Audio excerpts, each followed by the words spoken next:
Today's date is September the 10th, 2018. The time is 6:01 p.m. And I call this regular board meeting of Weslaco ISD to order.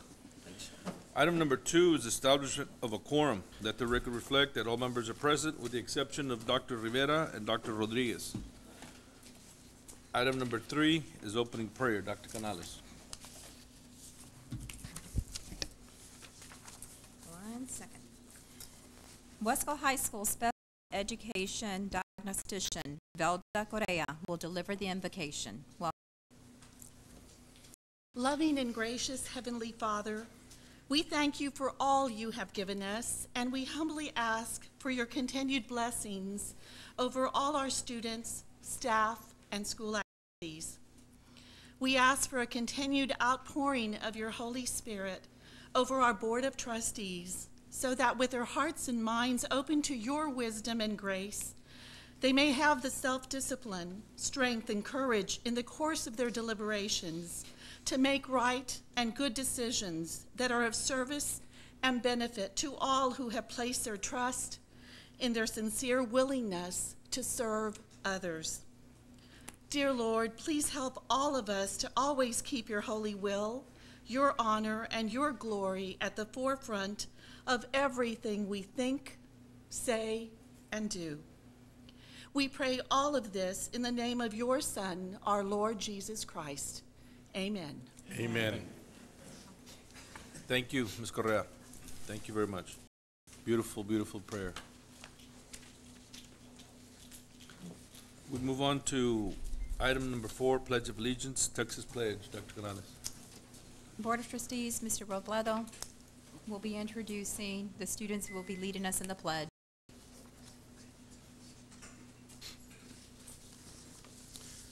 Good evening, Board. This evening we have some members of the Weslaco Panther Corps to help us in the Pledge of Allegiance. If they could please stand as I introduce them. Please stand. Okay. All right. First of all, we have here Gabriela, who is the daughter of Jaime and Laura Sainz. She is a senior at Weslaco High School and is the head drum major for the Panther Corps. Gabriela is an AP member of the Honors Band and currently ranked in the top 10 of her class. She is also secretary of the National Honor Society and vice president of the Science National Honor Society. Gabriela plans to major in computer science at the University of Texas at Dallas. Gabriela Sainz, thank you for being here. We also have here Perez, who is the daughter of Isaac and Sandra Perez. She is an assistant drum major for the Weslaco Panther Corps. Aside from band, Maricruz is also in the jazz band and mariachi. Maricruz is also a member of the National Honor Society and the Earth Club. She plans to study at the University of Texas San Antonio and major in biology. Maricruz Perez, thank you for being here.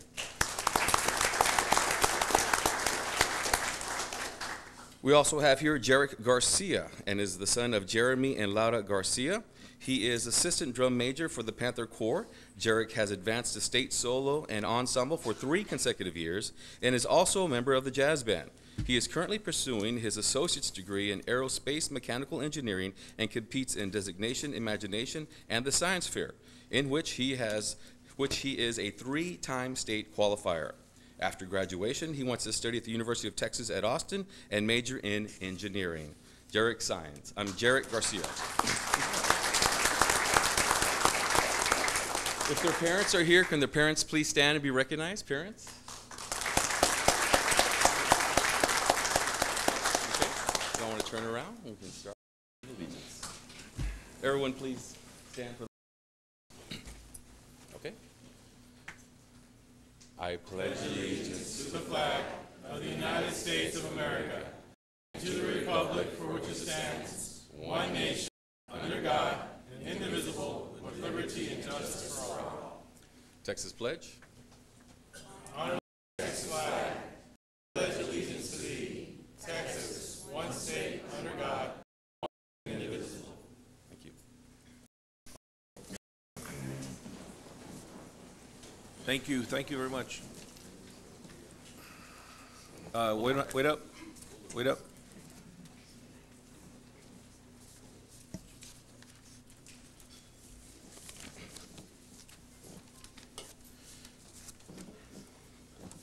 Once again, thank you kids. Moving on to item number 5, awards and recognitions. Dr. Canales. We have one recognition this evening, and it's one we're very proud of. Yes. We would like to welcome Michael Rodriguez. He could please come up here from the monitor to please come up as we have a few words to say about him. Michael Rodriguez. This evening, we want to extend a note of appreciation on behalf of the Texas Association of School Board to the daily newspaper, The Monitor. Each year, TASB compiles a media honor roll to commend news organizations that continually pursue fair and balanced reporting and provide our community, parents, and students with valuable information. This media representative has made efforts to get to know the superintendent, the school board, and given a high profile to positive news in our district.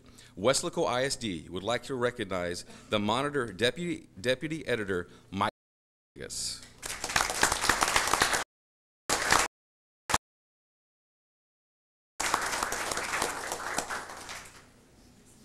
Dr. Canales. I'd like to ask Oscar to also, our Vice President, to go up there and take a picture with, have a please. Our Vice President, I'll stay up here and keep on.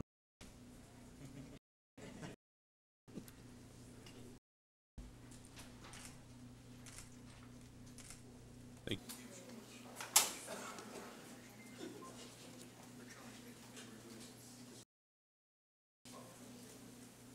Out a big hand once again for Michael Rodriguez of the Monitor.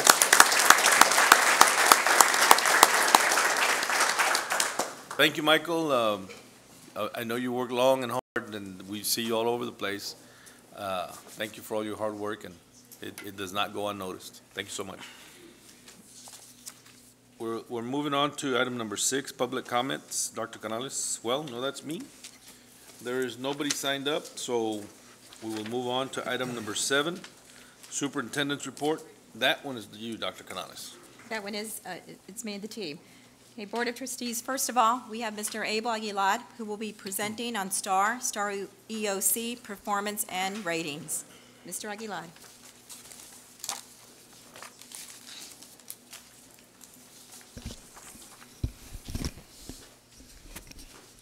Good afternoon, Mr. Lopez, Dr. Canales, members of the board. You have in front of you the 2018 accountability ratings that we were going to be going over. We want to give you some information, try to give you a comparison from last year. However, it's not going to be apples to apples because this was a new accountability system that came in this year and it changed our framework. So as you can see here, we were measured through index measures, what you see in front of you right now, that we had index 1, index 1 student achievement, index 2 student progress, index 3 closing the performance gaps, and index 4 post-secondary readiness. Many of those, all of them, are still embedded in our new accountability framework. However, the wording has changed and the framework has changed. As you can see now, they're no longer index measures, but they're called domain measures. And with the domain measures, now you see domain 1, which is student achievement, which provides a snapshot of all students' performance across subjects, your approaches, your meets, and your masters, where you get your overall accountability. Then you go into domain 2, which becomes a little bit more complex, but that has 2 parts. Your part A, academic growth, which measures year-to-year growth, and your part B, relative performance, emphasizes the academic achievement of economically disadvantaged students. So again, you got 2 measures of growth that we're looking. And then you got domain 3, closing the gaps. Educational equality, where you're looking at all the student groups. And if you want to remember closing the gaps, you remember ESSA, Every Student Succeeds Act, because it's going to look at every single child as we're moving along. Now, this is an overall template that we use with all our campuses, and it gave us a STAR component score that we broke down just a few weeks ago that we received our data from the state. As you see here, you see the first part, the STAR performance, the approaches, the meets, and the masters, and you look at those percentages. The key numbers that you want to remember are 90, 60, 30. We want to have 90% of our students at the approaches level, 60% of our students at the meets level, and at least 30% of our students at the master's level. You get a total divide by 3, gives you a component score. If you look right below it, you look at a calculation. Now, this calculation that you see there, it's broken up in 3 parts. You have a star, the CCMR, which is a college career military readiness, and the graduation rate. If you look at those weighted components, you have 40, 40, and 20. And when you calculate that, once it's weighted, that's what turned out an overall achievement of 78 for the district. Now, elementary and middle school are 100% star, but the district will be calculated 40, 40, 20, which gave us a 78 and a C. Now, when you drop down to the bottom, when you're looking at your overall rating, you're going to take your highest from domain 1, which is student achievement. As you can see here, was a 78, which is this one that was calculated right above you. School progress part A, which was academic growth. That's what you're looking from approaches to meets, meets to masters, and so forth. And then part B is school progress, which is your relative performance, also known as your economically disadvantaged students. So you look at those 3 domains. Which one was the highest? And you can see for our district, it was school progress, part B, relative performance. So it was an 88. Now that is calculated based on our equal percentage for the district. And we bring that together, multiply it times 70%, gives us an overall weighted points of 61.6. Then we go into the closing the gaps. That one is on its own, so that's 80 times 30% gives you 24. When you add both of them up, that gives you an 85.6, which it gives us an overall rating of a B for the district. Now, distinction designations. Distinction designations, as we're going to go over in just a bit, we know we went up from 39 to 51, so there was a growth there. But the key here to remember is that the campuses earn their distinctions in that second sentence right there. These are earned when the campus performs at the top of their group of 40. So basically your top 10 schools or top 25%, the way you want to look at it right there. And it's the 40 schools are grouped by size, grade level, and student demographics. So you're looking at everything. Your special ed, your total enrollment, your mobility rate, you're looking at all that, and they're just trying to keep them as close as they can within a 5% differential. When we're looking at our distinction designations, this was in 2017, and you kind of see all the check marks for the campuses, and this is where we had a total of 39. In 2018, again, you saw that increase, and it went up to 51. This pretty much condenses it for you in this format. Again, if you're looking at domain 1, if you follow the cursor, domain 2, and domain 3, you see it broken down by campus and how they scored in each respective domain. And then you see the economically disadvantaged percentage where each campus is at. You have your elementaries, your middle, and your high schools, and you have the Weslaco ISD on the bottom. If we're looking at a letter grade, now keep in mind we did assign a letter grade to our campuses, but that is a what if, because we do not have them for our campuses. We only receive a letter grade right now for our district. So if they were to receive a letter grade right now, that's where it would fall under, those letter grades that you see there.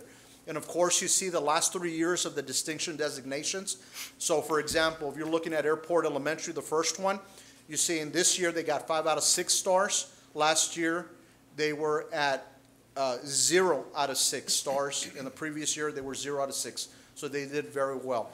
I want to commend the campuses that were at A rating, which was A rating to campus. If they were to receive the rating, you had Airport Elementary, Margot Elementary, Memorial Elementary, and Central Middle School all received the A rating if they would have received the letter grade rating. There was 2 campuses that received the overall with the distinctions at that rating, which were Central Middle School and Memorial Elementary, and they were just 2 campuses out of 400 that were identified at the state. So congratulations to those 2 campuses. Good job. Congratulations. So as you can see, we're continuing to move up with our distinction designations, and we're going to continue we're continuing to work hard to make sure that we're addressing all our needs with that.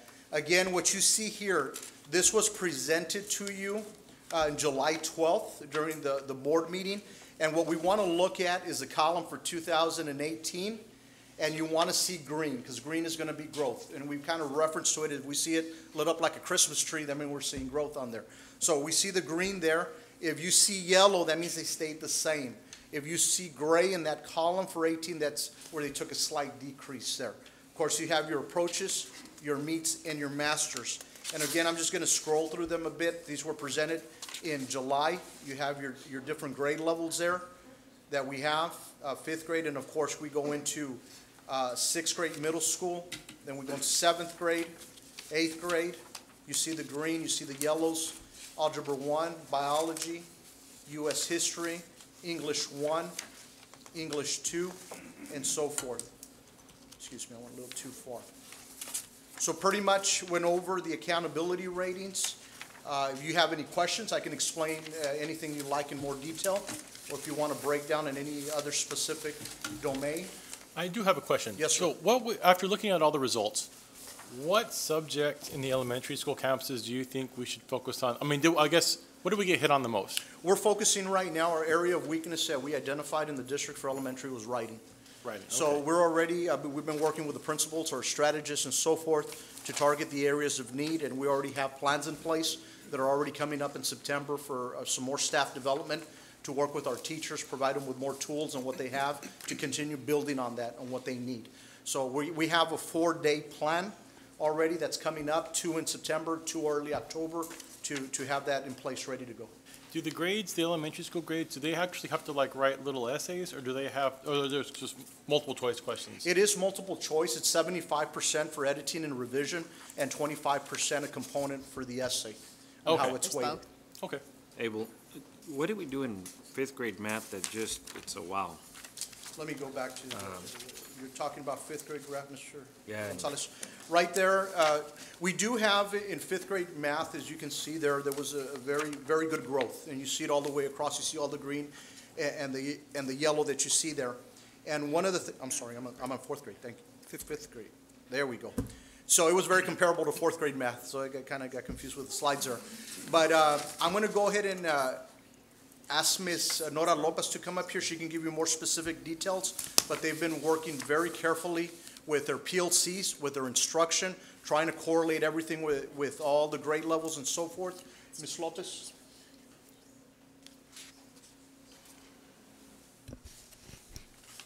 School district. That's what I'm getting to. Good evening. Good evening. Well, we've been working on several things. Now the TEKS for mathematics have been in place for two solid years. So now we have kids that have been receiving instructions in the new TEKS. And so they've been pretty much, the teachers have been working very hard through the PLCs. We've been using the TEKS resource system. And that alone has helped us a lot because the teachers are now planning based on the TEKS, and they're looking more in depth. And in addition to that, they're looking at assessing in multiple ways. So I think that has helped us a lot. In addition to that, I know we have programs such as Imagine Math. We have Reasoning Mind in the 2nd grade. So our 2nd graders that are now, that were last year's 5th graders, were actually one of those first groups that were on Reasoning Mind, which works a lot with the algebraic thinking. So that eventually has contributed to a lot of the growth that is happening in 5th grade. What is that program you just mentioned? Reasoning Mind. What is it? Okay, so Reasoning Mind basically works on using mathematics and putting it into the real world. So kids start building very early on with the algebraic thinking, looking at patterns. So that eventually builds them up into the algebra, which later on is going to lead to more success with our Algebra 1 program. And in addition to that, we also have Imagine Math, which has also helped us because we're continuously looking at the progress that students are doing, and we're going to fully implement that this year with now knowing the different types of measures, and we can measure growth throughout. So it'll be exciting to see how all of this is going to come together and produce more growth in the area of mathematics. Thank you. Good. Thank you. Sounds good. Great job. job. Principals. Please, your fifth grade teachers, phenomenal job. Sounds good. I do want to add, thank you, Ms. Lopez, for sharing the details. I know about 80 or 90% of our schools also work with Sharon Wells. That's a lot of the math that they bring in. So one of the things that we do work with our principals in our schools, we want to be eclectic with several tools that they have, and they can go ahead and just, what's going to work for their students from getting them from point A to point B. So that's another staff development that is also offered for our staff to help them out with instruction. One thing I've noticed, and I like to compliment the principals in your work, is that I've noticed that the cutoff score on some of these categories has actually increased. Yes, sir. From year to year, meaning that we actually, if the same numbers from last year were applied, we would have done better if the cutoff scores were the same. Is that right? Every year, it becomes more rigorous. It does become more rigorous with the assessment, and the percentages do go up. The main keywords that we are looking at are the 90, 60, 30. The closer we are at the 90 percentile for approaches, 60 for meets, and 30% for masters, then pretty much everything will fall into place and take care of itself. So we have several campuses that are already at that cusp, and they're getting there. And we're working with the other campuses, and they already have their game plan in place on what they're trying to get everything moving to that level on there. So that's something that we've been working on as well. And it is, every year, just the rigor keeps going up. If you look at one of the things that we do discuss with our principals, when you're looking at, TA hires test writers to design assessments at the application and analysis level of Bloom's taxonomy. So it becomes more of a rigorous type of question that they do. It's more challenging. So, they do, the instruction is there in the classroom. So that's something where the balance has to take place. Okay. Good. Any other Before you move on. Yes, sir. Let me add, for the record, Dr. Rodriguez joined the meeting at 6:14, and Dr. Rivera joined the meeting at 6:16. That's for the record. Go ahead, Abel. Any other questions? Mr. Aguilar, just Yes, for sir. information purposes, what percentage is domain 1 and 2? What percentage does it encompass? What percent does the domain 3 encompass? If you're looking at your overall weighted score, Mr. Nieto, if you go back and we're looking for our overall breakdown, I can give you, like, when we're looking at our table here. Correct. For the campuses, when you're looking at domain 1, if you look at, follow the cursor on student achievement, which is domain 1, school progress part A, and school progress part B.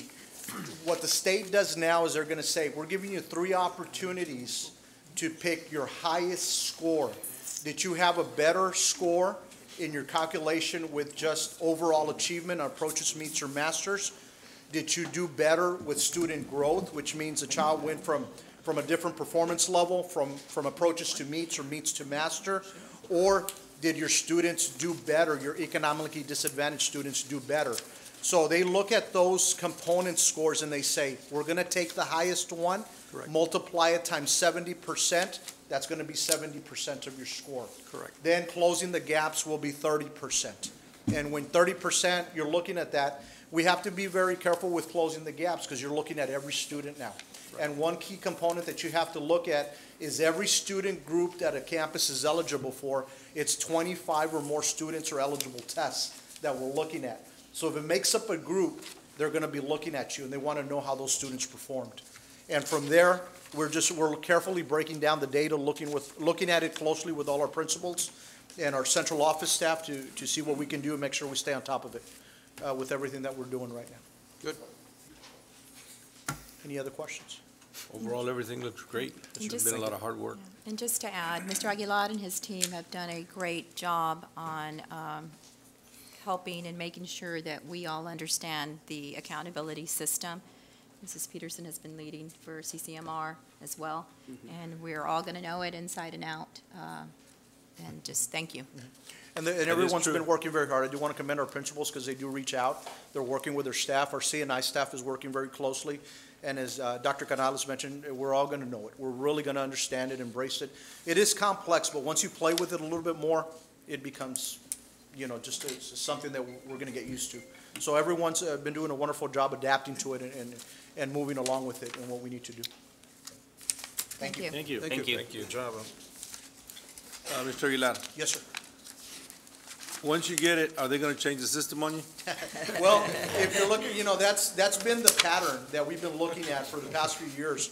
But now, one thing that we've been discussing with our principals is this plan that we have, if nothing changes drastically at the state level with the commissioner, then for sure, these numbers are gonna stay for at least another 4 years.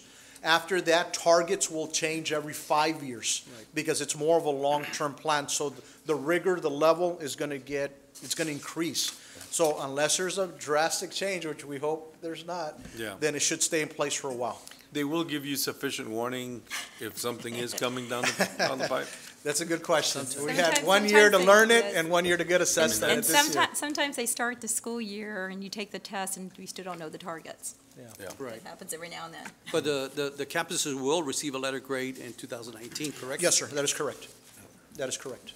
Okay. Thank you. Thank you. Okay, for the next report's enrollment, and I need somebody to switch the slides. Oh, it's enrollment, okay. So for enrollment, we did it 2 ways this time. We have enrollment and we have membership. So when you look at enrollment, second week average enrollment, last year to this year, we're up 356 students. When you look at membership, and membership is all students who are attending school who count for ADA or funding. They're in membership. An example, we may have a student coming to a high school for STAR EOC support. They may be enrolled, but they won't count for membership for funding. So there's a big difference. So the membership, when you look at the membership for the second week of school compared to last year, second week of school, we're up 151. So we're up. The next slide is just the enrollment membership comparison by campus levels. You can see the 356 up for enrollment, 72 up at elementary, 79 at middle schools, down 13 at high schools, and 217 up at the Elf Academy. In membership, look at how those numbers differ. Elementaries are down 31, middle schools are up 80, high schools are down by 1 to 12, and Elf Academy is 108. So that will give you the 151. So when we start talking about ADA being generated, it's all through membership and attendance of students in membership. Okay. Okay? So then we also did an average daily attendance just to see where we were. This is compared to last year, second week. So the second week, the ADA, the funding difference is 143 students, and the ADA was at 98.3%. So we're plus up 143 at a 98.3 attendance rate for the first 2 weeks. Can you go over your enrollment is too fast? Okay, which one's there? So the enrollment compared to last year in elementary is how many over? 72. 72 over? 72 over for enrollment The elementary? for the elementary, And sir. the middle school? The middle school, 79, And the high school? minus 13. We're under for the high schools. Okay. Okay?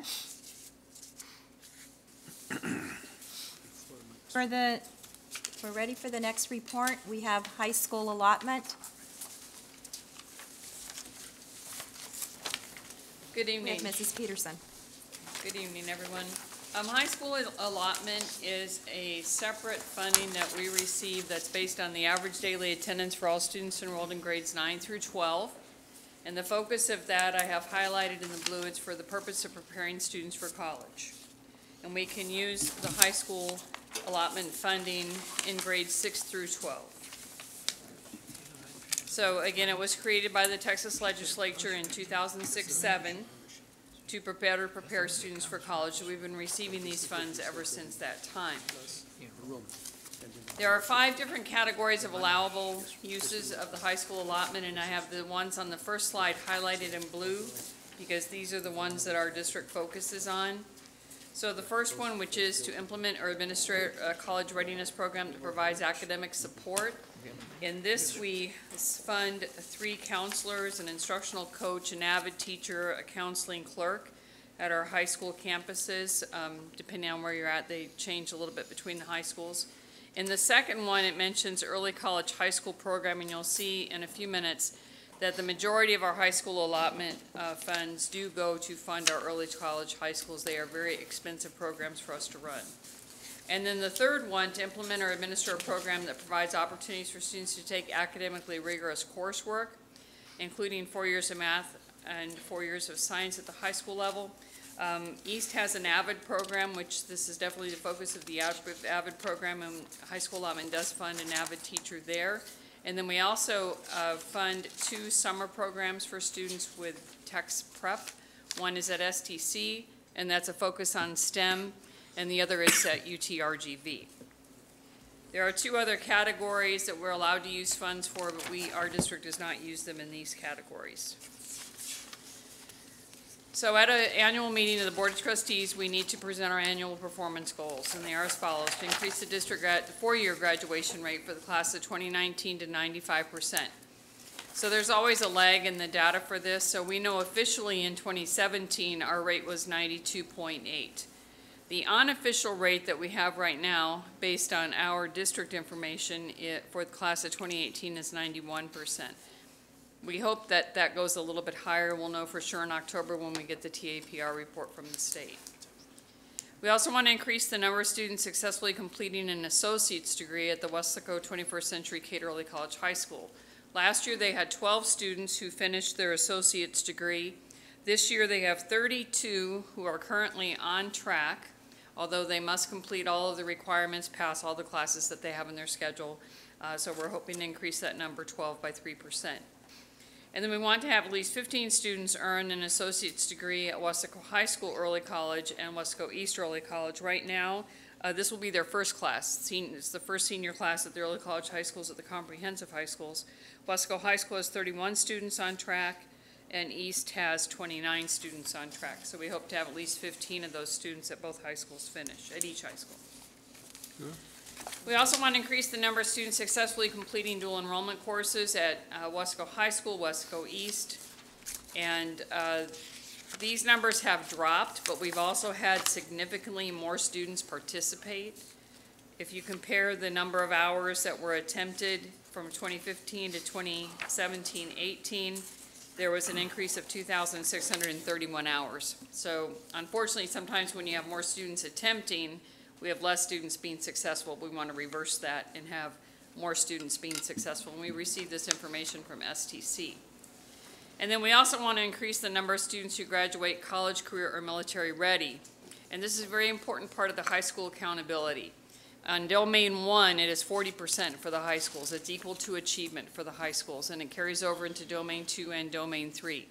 So this is a very important indicator for our students leaving high school that they are ready for college and career, but also for the high schools for accountability purposes. So the first time that we received a CCMR was this for the class of 2017, and it was 54%. Right now, based on our internal data, we project that for the class of 2018, it will be 78%, and that was at the end of the year, and we're still working on some of that class of 2018.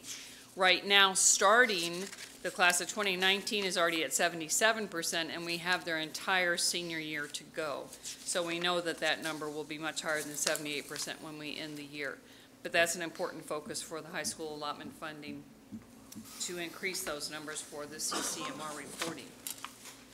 So we're continuing the initiatives. These were funded last year, which is the early college high school program with STC for our fees, our textbooks, and supplies for the classes.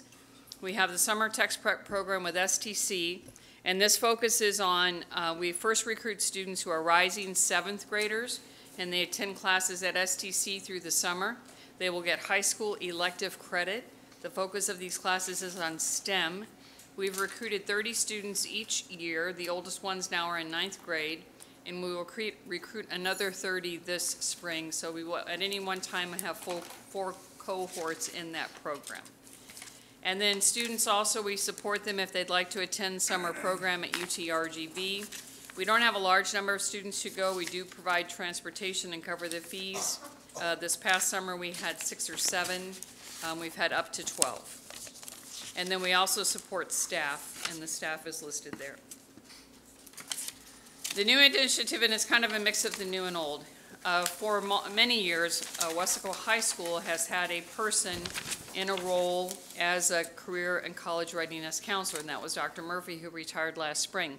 Weslaco East has never had a person in that role, so we want to fund that position at both of the comprehensive high schools.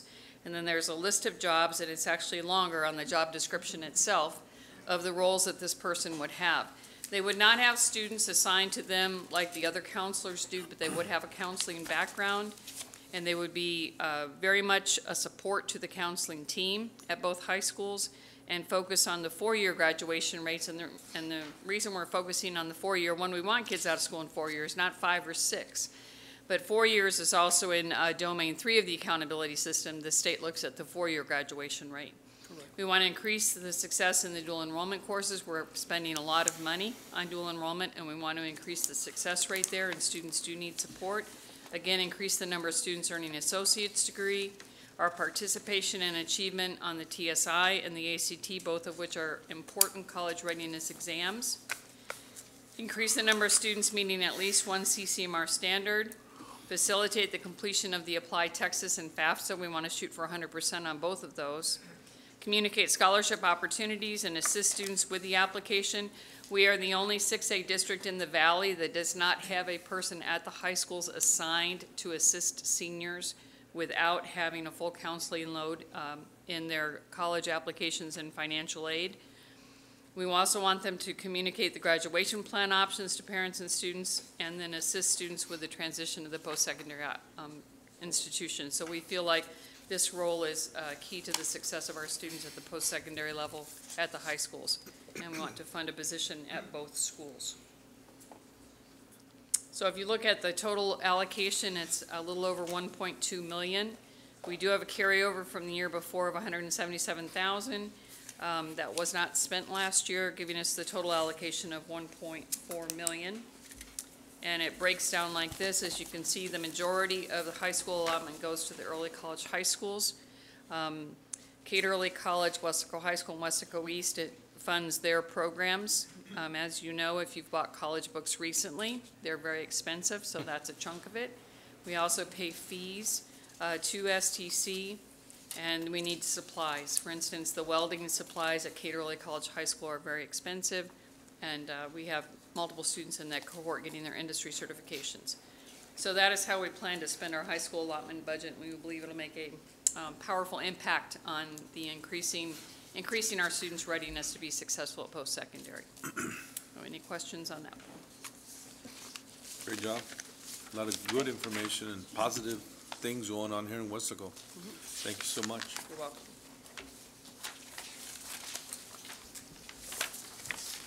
Now we'll move into insurance.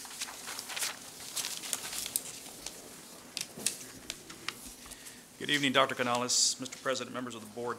We reached the end of our fiscal year for our health plan, and I'm here to present some data. I have some slides that would represent medical claims, prescription drugs, and administrative charges. So the first slide indicates the amount of claims paid for this fiscal year. Last year at this time, and I'm going to approximate if that's okay, we had approximately $11.1 million that we paid in medical claims last year versus $10.4 million this year. As you can tell, and it's a difference of approximately $723,000 that we ended up spending less. Included in that $10.4 million is approximately $1.1 million that we paid in runout. And what I mean by runout, that's claims that we paid in this fiscal year, but were incurred in 16-17. So for example, if somebody goes to the doctor in August, we won't get the bill till September or October. And as you can see by the line graph, last year we had some heavy months in October and November, came down in December. We had a spike again in January, which is pretty not unrealistic because people get the procedures done in December. And then after January, you can see pretty much levels out, and a slight increase this year in July and August. The next one is the prescription benefit program. And this was pretty much a wash. Last year, we spent approximately $3.5 million, and again, $3.5 million this year. It's a difference of about approximately $8,000. So that was almost identical as far as what we paid for prescription drugs. And then finally, the administrative fees. Last year, we paid approximately $2.5 million in administrative fees. This year, we're at $3.2 million in administrative fees. And included in that $3.2 million is what we had to pay run out for the prior third-party administrator to administer our claims, or to administer the run out over the first quarter of the year. So that being taken into consideration, we spent approximately $620,000 more in administrative fees this year versus last year. These are our current administrative fees. We pay $38.70 to our current third-party administrator.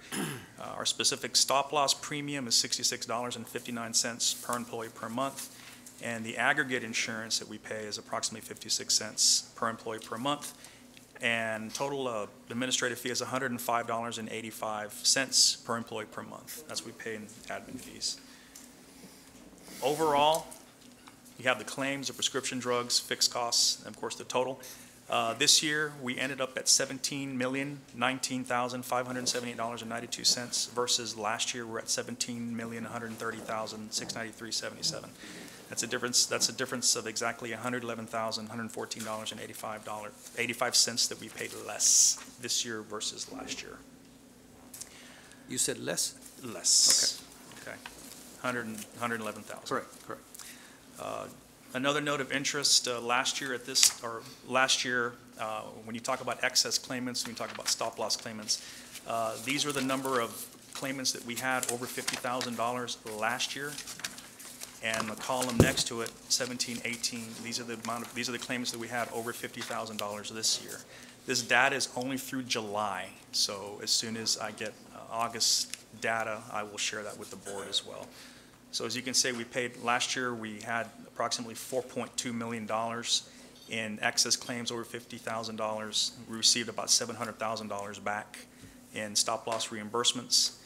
This year we're at $2.3 million, and we're starting to see some money coming in with that. Right now we already received about $44,000 in stop-loss reimbursements. And then finally, this is the workers' compensation slide. Again, we also close out our fiscal year with workers' comp.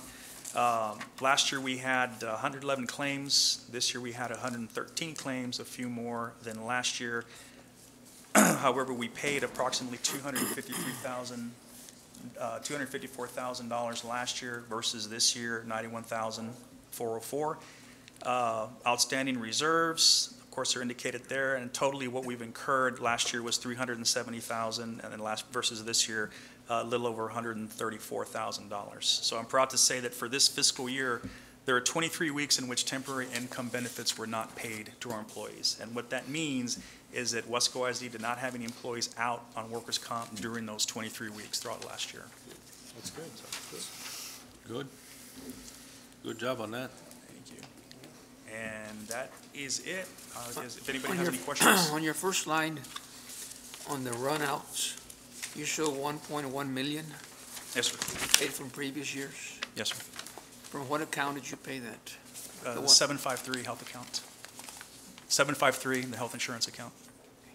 That's your fund balance? No. No? And I'll defer that to Andres. No, that is The runouts, you paid 1.1 million? They come out of the from current year. previous- From the current year? current year money that we have for insurance. From the premium we collected, for the premium we paid from the district, from there we paid. Okay. Okay.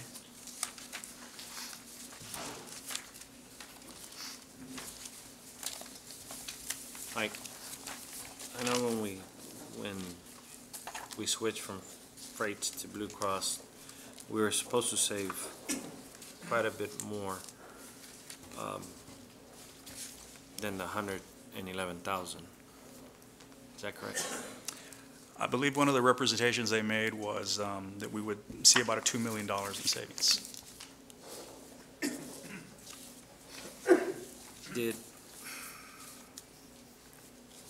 I guess I'm just trying to see where those savings would come from. We did fund it more though, correct? That's correct. And we're funding it a little more this year. That's correct. Okay. This Well, current, we still save some money, which is great, you know. But I'd look at, do we have less claims? Is what I'm looking at. we certainly had less claims over the $50,000. That's where usually we set our threshold and we consider that a high claimant, yes. Okay. Well, just make sure, that our employees continue to, if they have any questions, again, savings is savings. And, good job in the presentation. Mike, in line with the comments that Mr. Gonzalez just made, I believe there was an agreement as to the savings, and there was a guarantee on the savings. Could you read up on the contract and report to the board what was there? Certainly. Yes, sir. Later on an update. Yes, sir. All right. A good job overall, man. Awesome. Thank you. Sure, very good job. I'm done. That's it. Thank you. For the last report, we have construction projects, and we have several architects to present, as has been requested. We're going to start with Weslaco East Band Hall, and that is ERO Jerry Garcia. Mr. Garcia, welcome.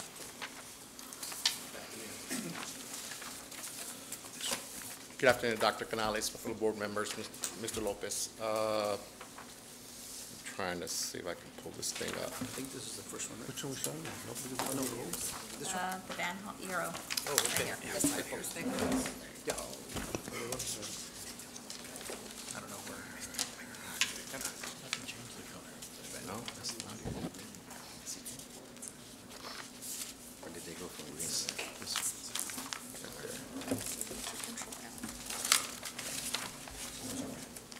Sorry about that.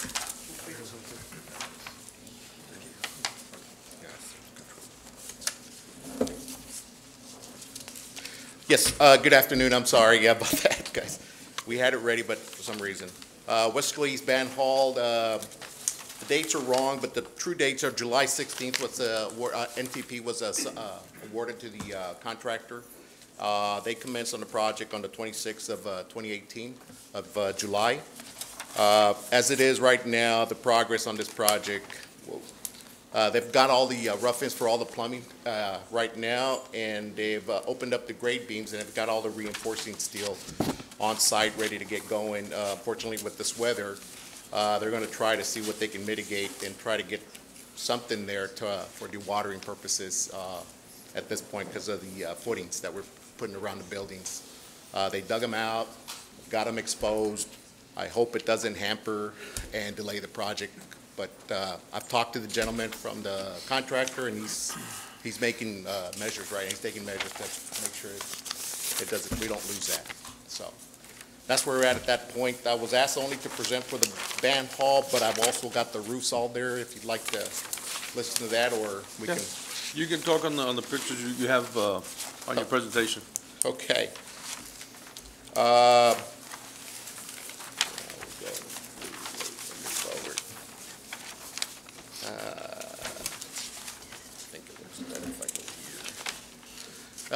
Dr. Cuellar, roof replacement on the gymnasium and field house. Right now, we've got the membranes placed on both projects. They're working on the metal base and metal flashings around the perimeter of the project on that. They're still expecting possibly by the gym to possibly get done probably within the next 20 days. That should wrap up everything as well on that project within that timeline.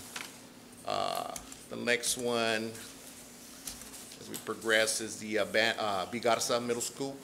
That one has got 100% of the base and cap sheet.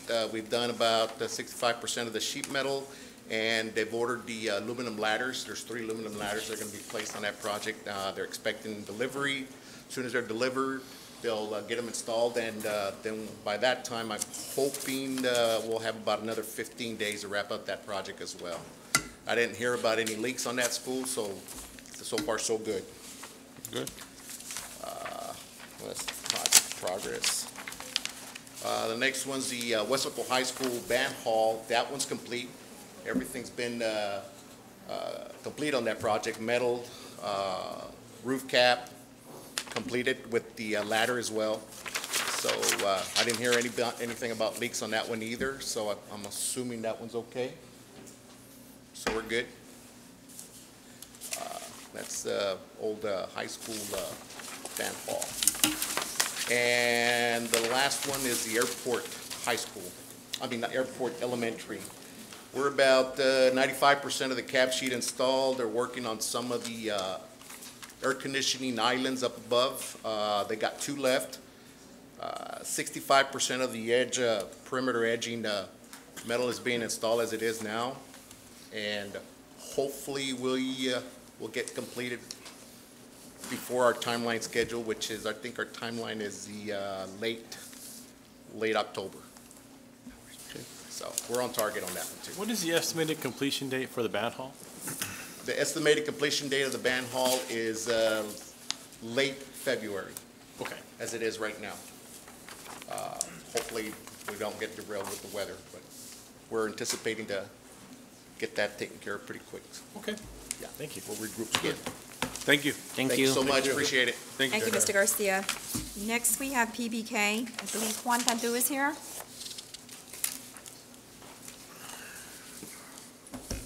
Good evening. Good evening. And you do have this presentation.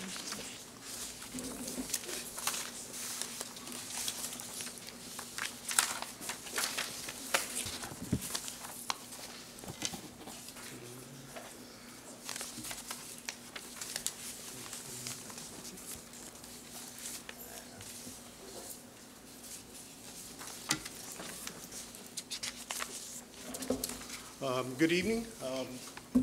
My name's Juan Cantu. I work for PBK, and I'm doing the renovations over at Weslaco East for the dressing rooms. So we're just going to go through a quick update as far as the construction and demolition. Currently, we're roughly at 5% of completion. As you can see, we've removed all the lockers and returned them back to Weslaco. All the interior finishes have been removed.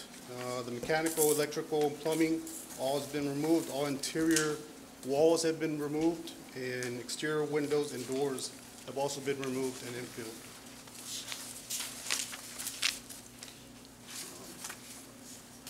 Here we can just see the load-bearing walls that were to remain. The electrical room and the IDF there are still online until we turn over to the new electrical room. For next week, we should be saw cutting and also making the new openings in the existing and also opening for the new plumbings. Let me ask you a question Yes, real sir. quick. You're going to be saw cutting the concrete. Yes, sir. They will not be using gas powered for cutting the concrete? I'd have to check with the contractor at this point. Okay, that is really important that they go with electric saws. Yes, sir. Due to the fact that there is a building that is It does have gas. students Yes. and everything. And even if you say, well, we're gonna do it at night or after hours, it'll still linger in there. And I know that they do make the electric powered concrete saws. Not a problem. We get with the contractor and just make sure Okay. that we're gonna end up doing that.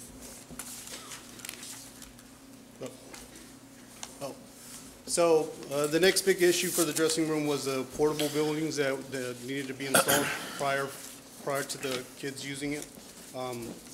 So, as of now, the portables are on site, the security fence has been put up, wood deck completed, and Weslaco is currently installing the existing lockers that were taken over from the old dressing room. And then pending approval by the city, we're hoping to get occupancy for the early this week or midweek. And the only thing pending is for the fire marshal to inspect for the new fire alarm system. That's going to be connected to the existing portables. I don't think they can hear you clearly. Sorry, sir? You need to speak up a little bit, or? Yes, so everything in regards to the portable buildings is up and running. I'm sorry. The portables are in place, security fences are in place, the wood decking is completed, where the existing lockers are being placed. And then we're pending city approval for final utility connections as far as AEP. And the fire marshal needs to inspect it so we can get occupancy granted. So as of today, the city of Weslaco did meet with AEP to get a working clearance, and hopefully we can get power for tomorrow. Aside from that, if you have any questions, I can answer. No. Now, you also have the other high school. Yes, sir. That one will start after? It'll start after we're complete with East. Okay. What is your expected completion date for this project? For the total completion was March 13th, barring any setbacks again. Okay. It is an existing building, so once we start uncovering everything, but as of now, everything's on schedule. Doing good on schedule? Yes, sir. Any delays, anything? No, aside from the portables, just taking a little longer than we wanted to for the kids to start using them. Aside from that, we're pretty much on schedule. Thank you. Thank you. Thank you. Mr. Cantu. Thank you. And for our last presentation, we have it on the Weslaco High School Athletic Fieldhouse, Gomez Mendez Science, and we have Rowan Gomez here to present. Good evening.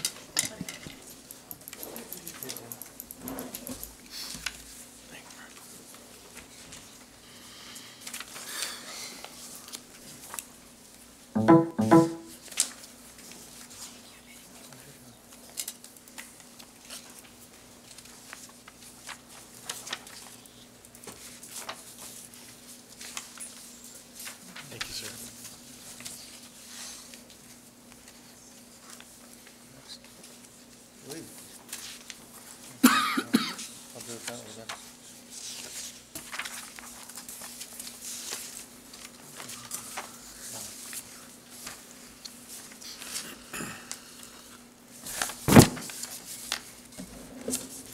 Dr. Canales, President Lopez, members of the board.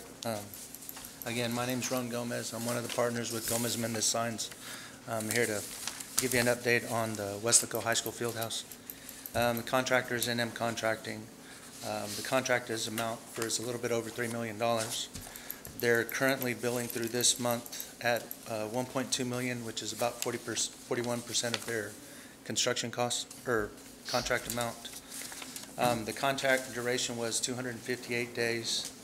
The notice to proceed was issued in April of this year, and the substantial completion date was originally set to be right before Christmas. We had delays with the irrigation line. That was approximately 30 days, so that would move us back towards the end of January for substantial completion. We have proposals that we're expecting from the contractor. For when we pulled the permit, the fire marshal had some changes. He wanted some additional security measures. And then obviously when we rerouted the irrigation line, there was some capping and cutting and different things like that. So hopefully we'll have those ready to present to the board next month. Now the images that you have right now were, actually I want to say this was Thursday of last week in the middle of all the rain. So that's the exterior of the field house itself. All of the block is up, all the structural steel is up. The roof decking is up and inspected. They were supposed to start this week on the roofing insulation, but that didn't happen. Then we have, the next picture is along the side, west side of the field house. And in the back, you can barely make out part of the oh my goodness, the storage building. This is another picture of the storage building. All the steel's up, and the wall panels were being installed on 3 sides. They were still waiting on the overhead doors for that one. And then we jumped on the inside of the field house itself. Again, Mr. Gomez, sir. I'm sorry to interrupt you real quick. In the picture, I'm seeing the metal building. Yes, sir. On top. Does that have roof insulation on it? Yes, sir. It does? Okay. Well. It will have? Yes, sir. Okay. Well, I was going to say, when I was out there, I thought they had some of the rolls out there already. They were all covered in plastic, but they were there. Going back to it on the inside, all the interior block work is up. The metal stud framing is probably about 90% done. They were installing single-sided drywall. This is a view of the coach's office again. This one's a little bit behind. They were working on the west side primarily first, and then the hallway. This is actually in between the coaches' locker room themselves and then the meeting room. On the bottom picture is the training room itself, and you're actually looking towards the west. Again, you see ductwork, the fire sprinkler system is being installed, and they're just motoring along. This is the administration offices. Again, framing's up. Back here, you can see some of the major runners for the sprinkler system, and then they're starting on the single side of drywall. And then this is the back room on the southeast side, the equipment storage room. Again, block is up to, I believe it's 10 feet, and then we're going up with the metal studs above that. That's all I have. Any issues? No, sir, not, just the hiccup originally with the irrigation line. After that, things have been going relatively smoothly. Everything's back on schedule? Yes, sir. We have our construction meetings every 2 weeks, and we actually have it tomorrow. Okay. So if we have anything that could cause a delay, we'll get it in front of you. It'll be brought out. Yes, sir. Well, thank you. Good job. It looks good out there. I've passed by a couple of times, and it's coming right along. Yes, sir, it is.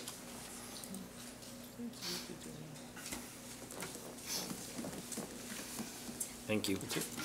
Okay, so those are the, thank you, Mr. Gomez. Yes, sir. Say hi to your dad. I will. Your dad's Rudy? See? Known him for a long time. Good. Oh, don't worry. I know a lot of the bones of most of the schools. Good. Tell him hello. Okay, so we highlighted, was that 3 projects, Dr. Canales? There's 3 architects, yes. Three projects that we had going on, or 3 architects. There are numerous other projects, and those will be brought up at another meeting in order to try to get home at a decent time.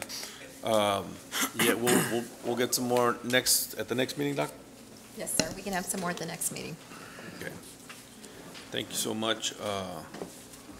That concludes your report, Doctor? That concludes the report. Okay. Moving on to consent agenda. I'll start at my left with Dr. Rodriguez. Is there anything to pull? No. Dr. Rivera? None. Mr. Nieto? None. Mr. Oscar? No, sir. Mr. Gonzalez? O number 1. O number 1. Okay. Mr. Patrick? No, sir. I move to approve the consent agenda with the exception of O1. Hold on, real Let's quick. clarify with Mr. Sanchez. Mr. Sanchez, which report do we Tax adjustments, those didn't come in. R? Right, So consent yes. R. R? Yes. Okay, so we're gonna need to pull it? It's here? It's on the Well, but you agenda. don't- It It's did on the not agenda, com- but he you don't was- have the information. So we're not gonna approve R. Okay. So a motion to approve the consent agenda with the exception of O1 and R. Second. A motion by Patrick and a second by Mr. Nieto to approve the consent agenda with the exception of item O, number 1, and item R for lack of information being presented to the district. Okay, all those in favor signify by saying aye. Aye. Opposed, say no. Motion carries. Okay, go back to Mr. Gonzalez, 01. Yeah, just a quick question. Mr. Garcia, Transportation Director.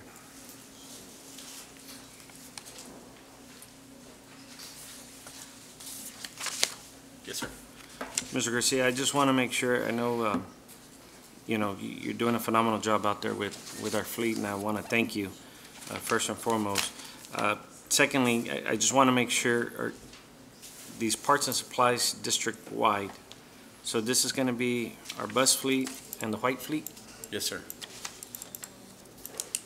And do you, automotive bus, so these are the companies that you're going to be able to buy supplies from?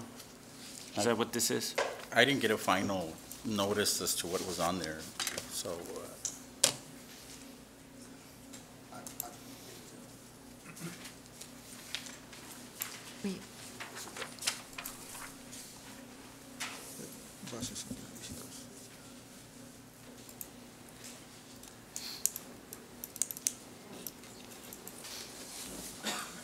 Okay, I believe that's what they put on. Okay. Are you okay with these companies? I don't know who they are, but I don't know who made this final, who made this final. That is the list that you provided, less one company that we took out, after we discussed it with you and Mr. De La Rosa. Oh, okay.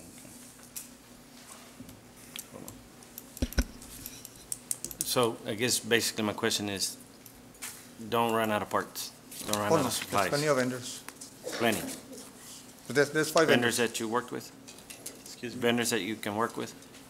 This I worked with, I believe I had added some and then took out some, but I guess you all made the final. And, well, we left one company out that was not an auto part place, that is our repair place. Okay. We figured the parts would not be as low as the auto part stores only. That's why we removed it.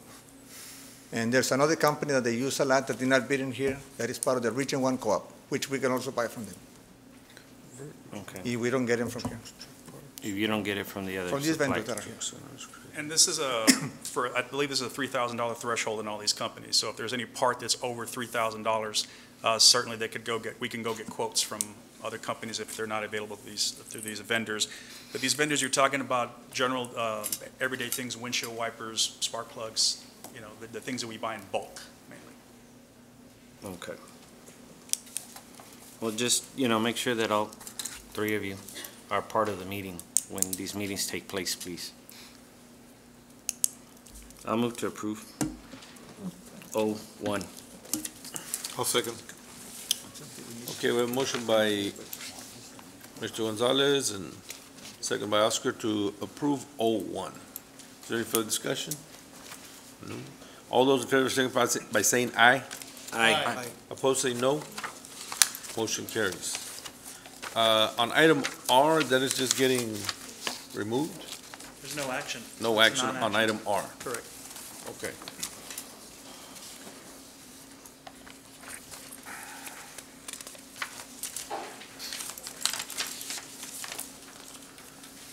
Item number 9 is discussion items. We have item A, first reading of revision of policy FFAC, local wellness and health services, medical treatment. Dr. Canales. Board of Trustees, this is a no-action item. It's a first reading. The state of Texas allows WISD to train school personnel to administer unassigned EpiPens on school campuses to individuals. Each Weslaco ISD campus will have at least one trained and authorized person present to administer an unassigned EpiPen during all hours the campus is open. Rules from the Department of State Health Services define all hours the campus is open as regular on-campus school hours and when school personnel are physically on site for school-sponsored activities. So we have a draft of FFAC local to include this requirement. And we have Mrs. Strong, she's in the audience here, and Mr. Garcia, who can answer any questions that you may have. It's just a first reading, and we have to include it, correct? We have to include it. Okay. Information only at this point? Information only at this point, Okay. first reading. Any questions, comments? Item B, discussion regarding trustee training on evaluation student academic performance as required by Texas Education Code 11-159. Dr. Canales. Board of Trustees, as required by the State Board of Education, each of you must complete at least 3 hours of training every 2 years on evaluating student performance. There is a chart that reflects that each of you, congratulations, you have earned the 3 hours as required by the State Board of Education. So I'm recommending that you review the certified completion of your training on Senate Bill 1566.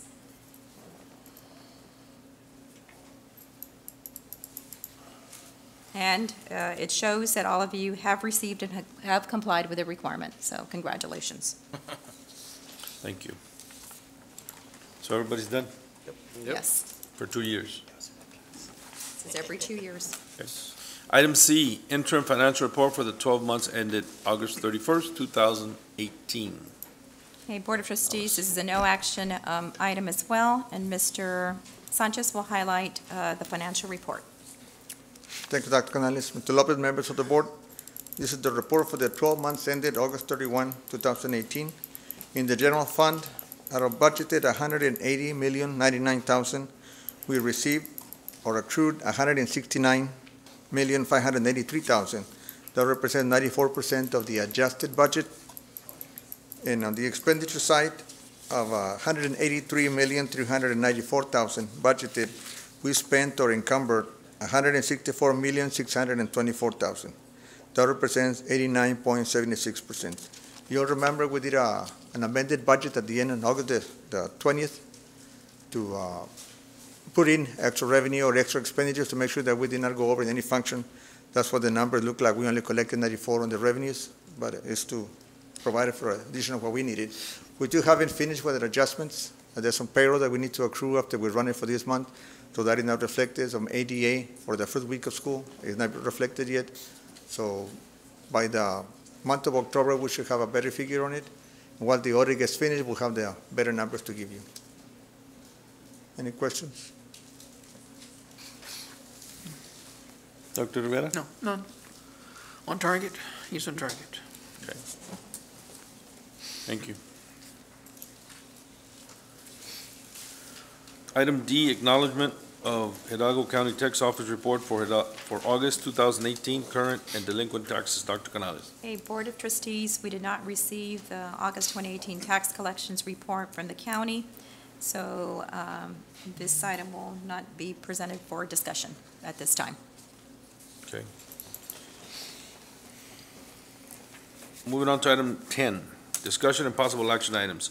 A, discussion and possible action to approve an interlocal agreement between the City of Weslaco and Weslaco Independent School District to share joint election locations for the November 6, 2018 election. Dr. Canales. Board of Trustees, House Bill number 1 requires that a school district election must be held jointly either with the election for members of the governing body of a municipality located in the school district or the general election for state and county officers. Weslaco ISD and the City of Weslaco have contracted election services with the Hidalgo County Elections Administration for the last 5 years pursuant to Texas Election Code Section 31.0092. We are recommending that you approve the interlocal cooperation agreement with the City of Weslaco for the November 6, 2018 Weslaco ISD School Board election pursuant to the Interlocal Cooperation Act, Texas Government Code 791.001. Move to approve. It was Second. approved. We have a motion by Dr. Rivera and a second by Dr. Rodriguez to approve the interlocal agreement between City of Weslaco and Weslaco ISD to share joint election location for the November 6, 2018 election. Is there any further discussion? All those in favor signify by saying aye. Aye. Opposed, say no. Motion carries. Item B, discussion and possible action for the board to approve the memorandum of understanding between Weslaco Independent School District and South Texas College, STC, for the continuation of dual credit program for the 2018-2019 school year. Dr. Canales. Board of Trustees, Weslaco ISD works closely with South Texas College to offer students the opportunity to earn college hours through the dual enrollment program. Students who meet eligibility are offered an opportunity to enroll in dual credit courses that provide them college and high school credit. The program is offered at no cost to the student. We do have an MOU that outlines the roles and responsibilities of STC and Weslaco ISD. We are recommending that you approve the memorandum of understanding for the continuation of the dual credit enrollment program with South Texas College for the 2018-2019 academic school year. Second. So a motion by Andrew and a second by Patrick. Is there any further discussion? I do. Doctor, how long have we been doing this? It's been a couple of years, Mrs. Peterson. We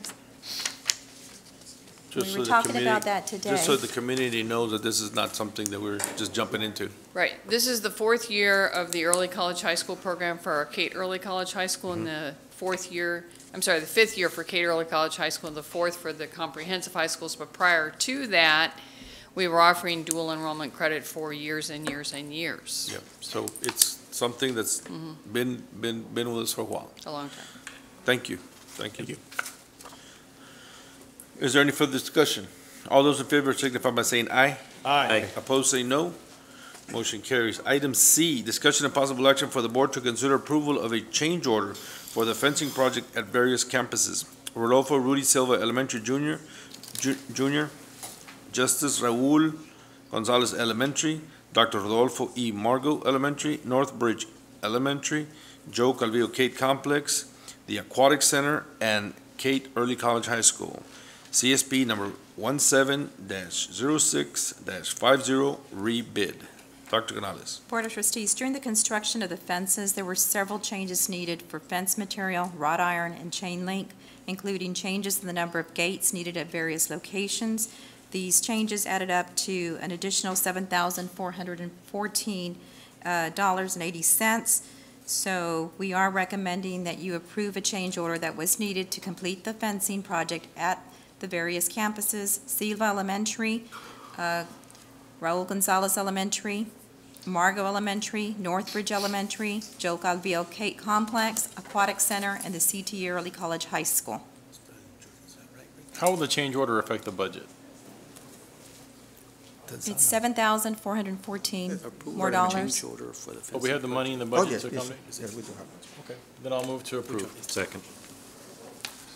Who made the motion? Mr. Kennedy. To approve? Motion by Mr. Kennedy and a second by Mr. Gonzalez to approve the change order. Is there any further discussion? One question on this. Was there any money in your Contingency? Yes. Well, we didn't have a contingency fund on this project. Okay.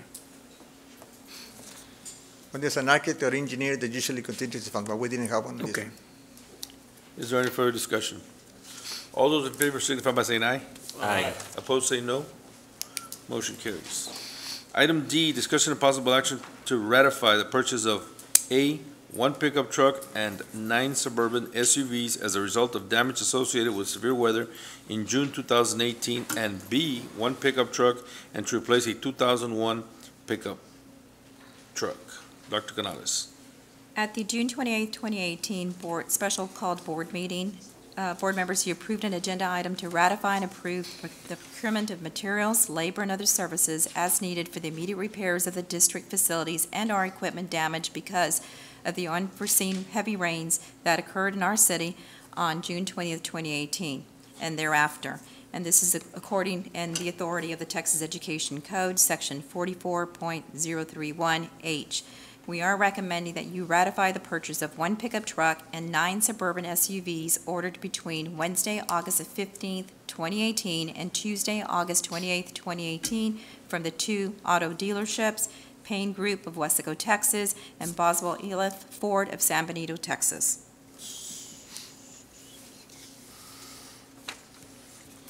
So move.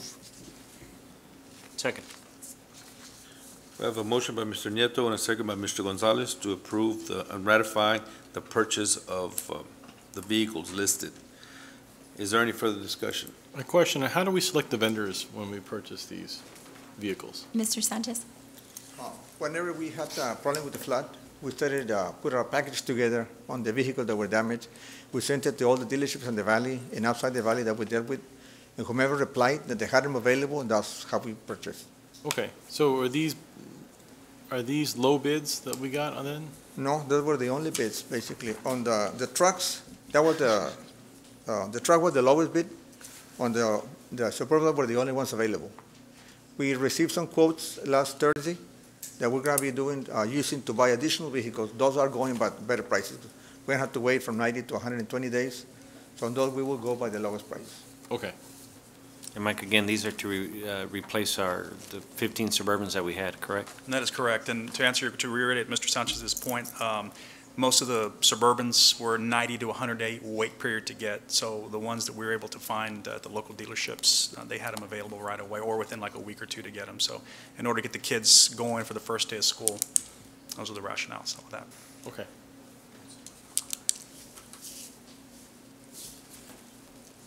Is there any further discussion? All those in favor signify by saying aye. Aye. Opposed, say no. Motion carries. Item E, discussion and possible action to renew legal service agreement for general counsel services with Jones, Gallen, Key, and Lozano LLP, or release a request for qualifications. Dr. Canales. Board of Trustees, the current legal services with Galligan, Key, and Lozano LLP began on October 26, 2016. It's now time for you, the board, to consider renewal for 2 years or to direct district administration to release a request for qualifications for legal services. The hiring of legal services is for the board to decide. So move to renew legal services agreement with Jones, Galligan, and Key. Second.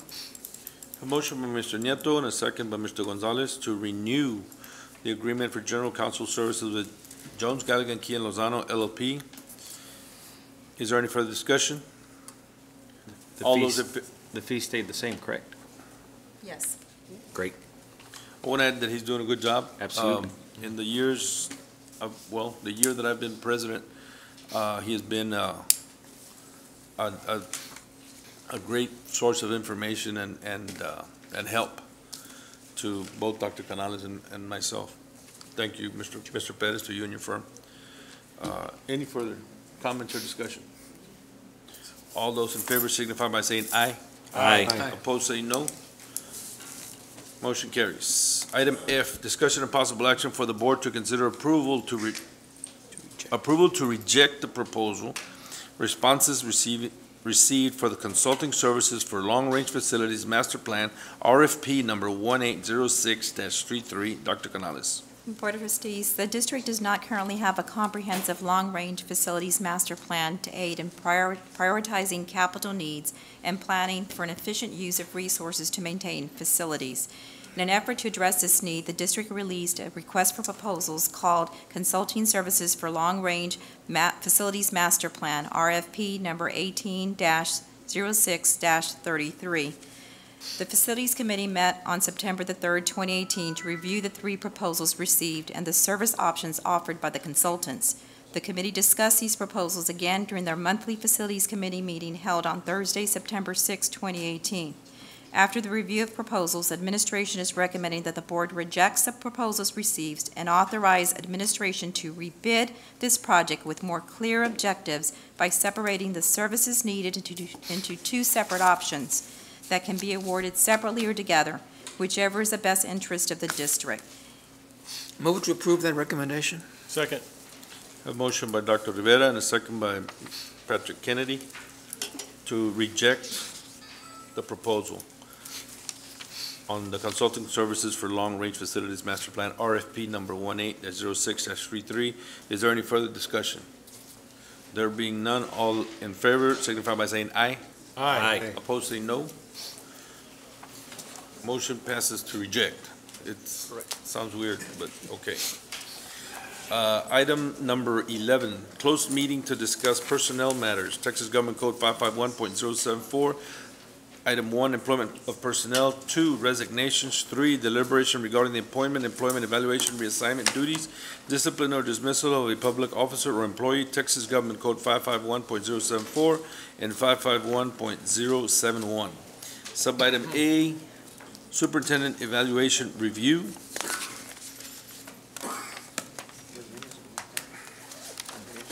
Item B, consultation with attorney regarding a pending contemplated litigation. B, a settlement offer. Or C, a matter in which the duty of the attorney of Weslaco ISD under the Texas Disciplinary Rules of Professional Conduct of the State Bar of Texas clearly conflicts with Chapter 551 of Texas Government Code 551.071. Item number 1, consultation regarding contract negotiations with advertisement sponsors. Time now is 7:25, and this board is going into closed session.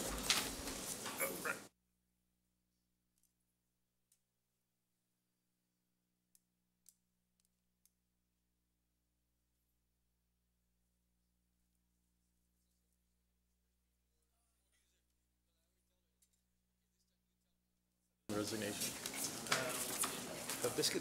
Time is 8:23, and we're back in open session.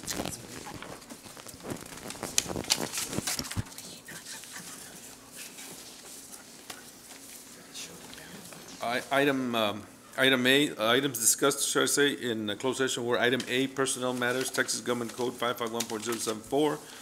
Item number 1, employment of personnel. Dr. Canales. Board of Trustees, I recommend the approval of employment of personnel as discussed in closed session. Motion to approve? Second. Have a motion by Mr. Kennedy and a second by Mr. Gonzalez to approve employment of personnel as presented. All those in favor signify by saying aye. Aye. Opposed, say no. Motion carries. Item number 2 is resignations. Dr. Canales. Board of Trustees, I move that you approve the resignations of personnel as discussed in closed session. Move to approve. Second. Have a motion by Patrick Kennedy and a second by Mr. Nieto to approve the resignations as presented. All those in favor signify by saying aye. Aye. Opposed, say no. Motion carries. Item number 3, deliberation regarding the appointment, employment, evaluation, reassignment, duties, discipline, or dismissal of a public officer or employee, Texas Government Code 551.074 and 551.071. Sub-item A on that one was superintendent evaluation review. That's a non-action item. And then we had B, consultation with attorney regarding the pending contemplated litigation. B, a settlement offer, or C, a matter which the duty of the attorney of the Weslaco ISD under Texas disciplinary rules of professional conduct of the State Bar of Texas clearly conflicts with Chapter 551 of Texas Government Code 551.071. Under that, I have an item number 1, consultation regarding contract negotiation with advertisement sponsors, and that is also. Yeah, we'll need some action by the board to authorize the administration and council to proceed with the negotiations as discussed in closed session. Okay. A motion to approve council administration to proceed with negotiations as discussed in executive session. Okay, we have a motion by Patrick Kennedy. Is there a second? Second. I have a second by Dr. Rodriguez. Is there any further discussion? All those in favor signify by saying aye. Aye. Opposed, say no. Motion carries. And then, Andrew, you're up for item number 13, adjournment. So moved. Thank you. Caught me off guard. The time is 8:26, and this meeting is adjourned.